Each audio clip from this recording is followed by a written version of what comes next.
Olá, eu estou aqui para conversar com você sobre produtividade e como que a gente lida com os desafios da sobrecarga. Eu me chamo Fabiane, eu sou formada em psicologia, administração, fiz mestrado, doutorado em psicologia, tenho diversas formações clínicas em terapia de aceitação e compromisso, terapia cognitivo-comportamental, intervenções baseadas em mindfulness, e você pode observar que eu mesma sou uma pessoa que busca por contínua qualificação para ofertar o que há de melhor para os meus pacientes e para os meus clientes. Eu trabalhei em instituição financeira, trabalhei em instituição pública durante 6 anos, pedi exoneração para me dedicar à vida acadêmica e à vida na clínica, empreendendo e atendendo pacientes de diferentes lugares do mundo. Com isso, eu também busquei muito por produtividade, por uma alta performance, mas eu percebi que eu caía numa armadilha toda vez que eu começava a me comparar com outras pessoas, ou negligenciar outras áreas da minha vida que também eram importantes além do meu trabalho. Eu ressignifiquei isso em um movimento bastante pessoal, até pelo processo de formação pelo qual eu passei, e estou aqui para compartilhar com vocês esse conteúdo que eu fui acumulando ao longo da minha jornada e que pode, de alguma forma, contribuir para que você possa construir uma rotina inteligente, que funcione para você, que esteja alinhada com os seus valores, que também traga equilíbrio e paz para o teu dia a dia, entendendo que a gente não vive só sob controle do amanhã. Quando a gente fala sobre uma vida conectada a um propósito, a um sentido, a gente está falando não só sobre um caminhar que foque lá na frente, mas um caminhar que nos conecte, algo que tenha sentido hoje para a gente. Para que a gente não passe por esses períodos de desânimo muito intenso, sem vontade de fazer as coisas, sem sentir prazer naquilo que a gente sentia prazer antes, desconectada às vezes das outras pessoas, sem vontade de se conectar, porque nos falta energia. É importante entender por que a gente cai em algumas armadilhas que estão aí na nossa cultura e como a gente faz para se proteger dessas armadilhas e construir aí uma rotina que funcione para a gente empreender, para a gente ter sucesso, para conseguir a produtividade que você deseja, sem cair na exaustão, principalmente sem cair num quadro mais grave de burnout. Então, vou falar aqui sobre o ciclo da exaustão, né? Aspectos importantes, coisas que a gente escuta quando a gente vai conversar com as pessoas, né? E que estão passando por situações assim. Por exemplo, eu não consigo fazer o que fazia antes, tem sido difícil fazer, inclusive, as atividades que me davam prazer. Uma sensação de falta de energia bastante intensa. Isso é muito frequente quando a gente observa rotinas com uma sobrecarga de trabalho, sem uma priorização e um equilíbrio entre diferentes áreas da vida.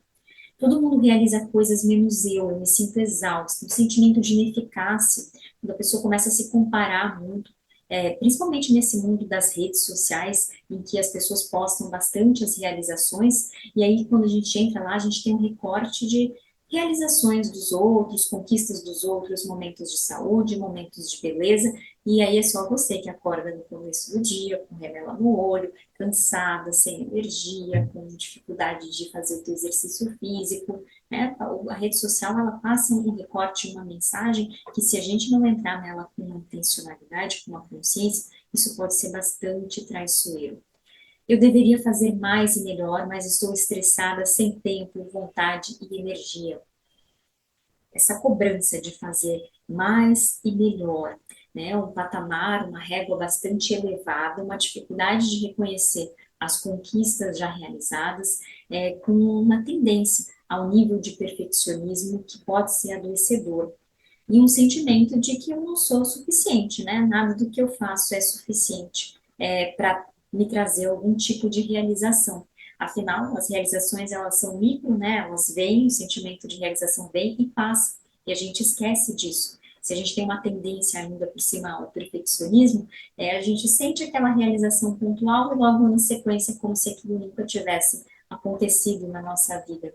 Não é cumulativo, quando a gente tem um padrão aí de uma autocobrança muito elevada, é uma dificuldade de reconhecer as nossas conquistas.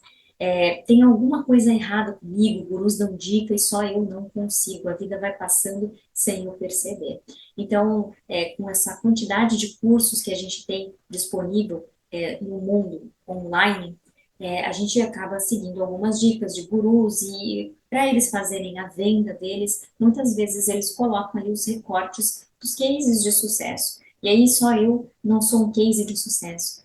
Mas é importante lembrar que aquilo não tem uma metodologia científica, ou seja, você não sabe quantos clientes o guru teve para expor aqueles cases de sucesso, qual que é a porcentagem disso, quais foram os cases que não deram certo e por que que não deram certo. Isso não é exposto. Então, passa uma mensagem de fato de que tem alguma coisa de errada com você, mas observe que isso faz parte de uma narrativa que te conta. Então, ter essa consciência é importante para você entender que não tem nada de errado com você, que se alguma coisa não deu certo, é porque alguma análise, alguma variável passou despercebida dentro do processo, falta talvez conhecimento, talvez falte um repertório, talvez falte estrutura naquele momento, disponibilidade naquele momento, são múltiplas variáveis que muitas vezes são ignoradas nesses processos. E aí parece que é só você, né? Um sentimento de desconexão de que eu estou sozinha no mundo. Então, acho que é importante ter consciência desse relato e desse fenômeno para que você possa se conectar aí com a tua experiência, entender que você não está sozinha, não está sozinho nessa jornada. Como que a gente faz para não cair nessas armadilhas, né? Então, eu trago aqui alguns pilares importantes para desenvolver uma vida mais equilibrada. São fatores protetivos para prevenir a gente cair numa armadilha da sobrecarga, da exaustão e do burnout. Aqui eu quero te conduzir para a gente entender quais são os elementos que constituem uma vida equilibrada. Então, eu coloco aqui a importância da consciência emocional, da inteligência emocional, de uma visão contextual, então entender o contexto no qual a gente está inserida, desenvolver ações alinhadas a valores, fazer uso intencional das ferramentas que você tem disponível, que você tem acesso, e trabalhar com a produtividade na vida real. Quando eu falo sobre consciência emocional, eu falo sobre a importância de mapear como que você se sente diante de cada contexto e como você acolhe aquilo que você sente. Esse relacionamento interno com aquilo que acontece dentro da tua pele. Quando eu falo sobre inteligência emocional, eu estou falando sobre como você aceita aquilo que você não controla. Às vezes a gente sente cansaço e a gente não controla esse cansaço porque ele é resultado, ele é consequência de um contexto que vem antes. Você aceita aquilo que você sente? Como que você controla aquilo que está diante do teu poder de ação? Então, por um lado, a gente precisa aceitar aquilo que a gente não controla, mas por outro lado, a gente precisa agir sobre aquilo que está sob o nosso poder de ação. Como é que você lida com esses dois aspectos da experiência? E como que você responde à tua experiência emocional? Então, conforme você vai fazendo movimentos na tua vida, vários sentimentos vão surgir aí, né? Como você tem consciência daquilo que você está sentindo, como que você se relaciona com isso que você está sentindo? Vem um julgamento, ou vem um entendimento, mesmo alinhado ao desenvolvimento de uma leitura sobre o contexto no qual você está inserido. Um outro aspecto que eu trago aqui é a visão contextual. Visão contextual é fazer uma análise sobre o contexto no qual você está inserido. Então, observar que a gente vive uma cultura de alta performance em todas as áreas, profissional, maternidade, vida conjugal, vida financeira, lazer, exercício físico, saúde. Peraí, eu tenho 24 horas do dia, inclusive o pilar da saúde, eu precisaria dedicar 8 para o sono. Sobram aqui 16. O que eu faço com essas 16 horas? Se 8 horas vão para o trabalho, sobram 8 horas bem enxutas ali, né, bem restritas para você tomar banho, para você organizar a tua casa, para você fazer alguma leitura, para você fazer alguma atividade física, para você lidar com as pessoas que são significativas para você. Então, existe às vezes uma expectativa de alta performance em todas as áreas da vida. É importante olhar para isso, né? Carreira, família, saúde, finanças, espiritualidade, lazer, amigos, relacionamentos íntimos. Se cobrar em um nível elevado em todas as áreas simultaneamente, isso pode ser uma grande armadilha. Tem hora que a gente se dedica mais para a carreira, tem hora que a família demanda um pouco mais, tem momentos que a gente precisa investir mais no nosso relacionamento íntimo. Então, observar a cultura na qual nós estamos inseridas para ter essa leitura sobre o contexto no qual a gente se insere. E não se cobrar de uma forma que, inclusive, vai ser injusta, né, irreal, que a gente coloca, às vezes, como expectativa. Fazer uma leitura também das redes sociais, às quais nós estamos expostas. Comparação, tem um recorte de perspectiva, ênfase nas realizações, interação com baixo custo, então a gente não precisa de muito tempo para acessar a rede social, é uma interação rápida. E aí a gente acaba desenvolvendo vínculos virtuais e os vínculos reais, aquele vínculo que vai te socorrer no momento da gripe e que você precisa de um remédio ou que você precisa de alguém te levando para o hospital, esses vínculos, eles exigem um outro tipo de investimento. Então, é importante ter essa visão do contexto, do tipo de vínculo que a gente está desenvolvendo por meio das redes sociais. Fazer essa leitura contextual vai te ajudar a entender um pouquinho os teus momentos aí de altos e baixos. E aí, a gente pode pensar, bom, tenho consciência das minhas emoções, sei lidar com elas, faço uma leitura crítica do contexto no qual eu estou inserida, agora eu preciso agir, né? A ação alinhada com valores. Isso significa a gente fazer as nossas escolhas, olhando para a tua história de vida, o que é importante para você? Escolha significa que a gente arbitrariamente escolhe os valores? Não. As nossas escolhas, elas são determinadas pela nossa história de vida. O que faz o teu olho brilhar, o que te tira do sério, tudo isso vai dizendo um pouquinho sobre os teus valores. Ter consciência dos teus valores vai te ajudar a entender, né? Por quê? Por que eles? Né? Por que são importantes para você esses valores? E quais são os teus propósitos? Ou seja, se organização é importante para você, se liberdade é importante para você, segurança. Entender o porquê vai te ajudar a definir propósitos, colocar em prática esse valor na tua vida com uma intencionalidade. Isso vai te levar a tomar decisões alinhadas a esses valores. E as decisões definem os teus objetivos e as tuas metas. Sobre os teus objetivos, o objetivo ele tem prazo. Quais são os teus objetivos de curto, médio e longo prazo? 1 ano, 5 anos, 10 anos. Quais são as tuas necessidades para alcançar esses objetivos? O que é necessário? Qual que é a complexidade envolvida nessa dedicação? Então, fazer essa leitura vai te ajudar aí a definir objetivos com mais clareza, alinhado àquilo que você vai cultivar na tua vida. Junto com os objetivos, é importante definir metas. As metas, elas são mais de curto prazo. Elas são específicas, elas precisam ser medidas aí de alguma forma, né, possíveis de serem medidas, mensuráveis, elas precisam ser alcançáveis, então não adianta a gente colocar uma meta, ir para a lua, se aquilo não é alcançável para nós. Isso vai gerar uma expectativa, uma frustração, além de uma ineficiência aí na gestão da tua rotina. Ser realizável dentro de um prazo. Tudo isso vai te ajudando a constituir as tuas metas de uma maneira mais precisa, mais assertiva.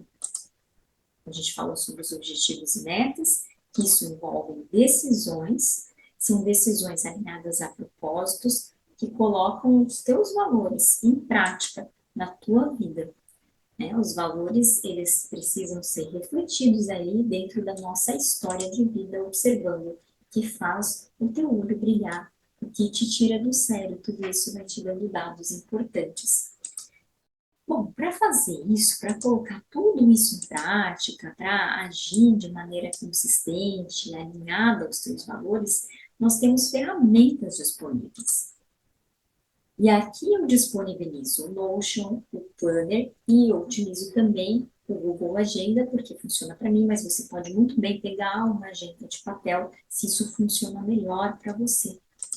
Então, você tem acesso ao Notion, que é um modelo aí de planejamento disponível. Você pode fazer o download desse link que está disponível no Planner, na Hotmart, e também está disponível no Instagram. Dentro desse Notion tem um modelo de gestão da rotina. Eu coloco aqui um espaço para links de acesso rápido, valores e objetivos, que valores representam uma vida bem vivida para você, por que você considera esses valores importantes, quais são os seus principais objetivos, como eles se conectam aos valores descritos por você. Pendências. Então, você pode fazer uma lista de compras, você pode registrar as suas pendências aí, para você também não sair executando, né? Às vezes a gente tem desejo de comprar coisas e compra compulsivamente, orientado pelas campanhas de marketing. Então, ter uma reflexão sobre as aquisições que você quer fazer na vida pode te ajudar. Em relação aos hábitos, coloco aqui o monitoramento de hábitos, uma referência para você monitorar os seus hábitos, uma lista para você fazer uma compilação de todos os livros, filmes que você quer ter acesso aí, porque às vezes, não sei se você é como eu, mas eu quero ler 1 milhão de livros ao mesmo tempo.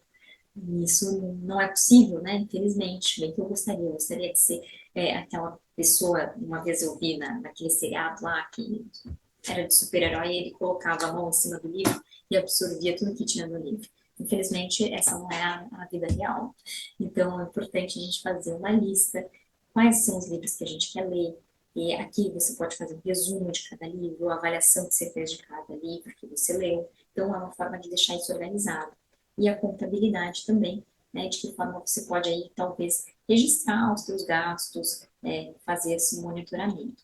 E as atividades semanais, né, o que você precisa fazer, qual que é o prazo, qual que é a área que é afetada aí, né, conforme você vai executando essas atividades. Então, isso tudo vai te ajudando a organizar a tua rotina. E também tem o planner, rotina inteligente, que essas perguntas, elas estão em formato PDF, você tem ali uma agenda acessível para que você possa construir a tua rotina no PDF. O bom do PDF é que você pode imprimir quantas vezes forem necessárias e você pode também baixar no teu tablet, preencher, se você tem o tablet com canetinha, você pode preencher no teu tablet. Então, são formas de se organizar. Observe que eu falo aqui do uso intencional das ferramentas. A ferramenta por si só é um meio. Agora, isso está dentro de um contexto maior. Eu preciso das ferramentas para facilitar o meu processo de organização. E aí, quando eu falo sobre produtividade na vida real, tá bom, eu organizei minha rotina, respondi essas perguntas, vi o que era importante para mim no meu dia a dia, planejar, ok? Depois a gente executa, a gente vê o que funcionou. O que funcionou, eu mantenho. O que não funcionou, eu faço ajustes. E aí, eu recalculo a rota, né? Recalcule a rota sempre que você considerar necessário. A gente está sempre recalculando a rota. Não existe uma receita de bolo única. Às vezes a gente pode ser convencido também pelos discursos aí disponíveis de que o Notion vai ser a solução da tua vida, o Planner vai ser a solução da tua vida. Mas isso são ferramentas. É importante que você faça o uso intencional dessas ferramentas, colocando isso em prática, planejando a tua rotina, executando, verificando que funciona e recalculando a rota, ajustando a tua rotina, ajustando o teu dia a dia para atender às tuas necessidades e aos teus valores. Isso aqui faz parte de um ciclo da administração conhecido como PDCA, Ou seja, quando a gente vai fazer gestão de qualquer coisa, gestão de um projeto, a gente precisa planejar, executar, verificar e recalcular a rota. Isso faz parte de colocar em prática, isso é o planejamento na vida real, é o planejamento que funciona. Então, se não está funcionando para você, não se julgue ou ache que há algo errado com você. Pelo contrário, isso faz parte do processo. As pessoas organizadas são aquelas que estão fazendo esse movimento, tanto que isso faz parte de uma metodologia da administração. Então, estão fazendo esse movimento de continuamente testar as ferramentas, planejar, executar, verificar e recalcular a rota. Essa é a produtividade na vida real, com equilíbrio. Então, eu espero que esse conteúdo te ajude aí a colocar o Notion, o Planner no teu dia a dia, lembrando que a ideia é você olhar para a tua rotina, é você planejar, é você colocar em prática, verificar o que funciona, o que não funciona e recalcular a rota sempre que for necessário. Isso faz parte de um pilar aí de uma vida equilibrada. Lembrando, conforme eu apresentei para vocês, que uma vida equilibrada envolve consciência emocional, inteligência emocional, uma visão do contexto no qual a gente está inserida, ações alinhadas a valores, uso de ferramentas de maneira intencional, então buscar ferramentas e conhecimentos para colocar em prática, conectado à nossa experiência, conectado à tua experiência, para desenvolver uma produtividade na vida real. Eu me chamo Fabiane, conforme eu me apresentei no começo do vídeo, sou psicóloga, atendo na clínica, conduzo grupos de mindfulness e desenvolvo materiais e conteúdos para você que busca por produtividade, sem se desconectar daquilo que faz o teu olho brilhar, que traz sentido para a tua vida, que te traz paz, uma vida equilibrada e produtiva, para que a produtividade seja sustentável na tua vida.